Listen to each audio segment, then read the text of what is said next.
ইফালে বনাইছোঁ মই কচ মাছ আৰু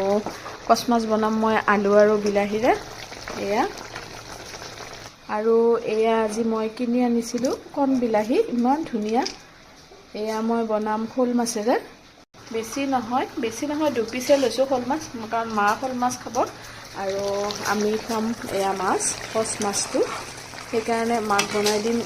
কণ বিলাহীৰে আৰু আমাৰ আলু আৰু বিলাহীৰে মাছটো বনাইছোঁ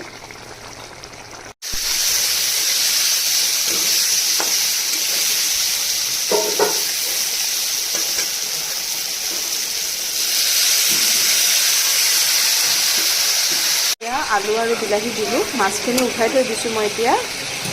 এয়া মই এতিয়া বিলাহীখিনি দি দিম ইয়াতে মাছখিনি আৰু উঠাই নথওঁ এয়া কণ বিলাহীখিনি ধুনীয়াকৈ দি দিছোঁ আৰু এইখিনি কাটিবও নালাগে ধুনীয়াকৈ তাৰমানে ভাঙি যায় গলিয়ে যাব যিহেতু এয়া বিলাহী আলুখিনি ধুনীয়াকৈ সিজিছে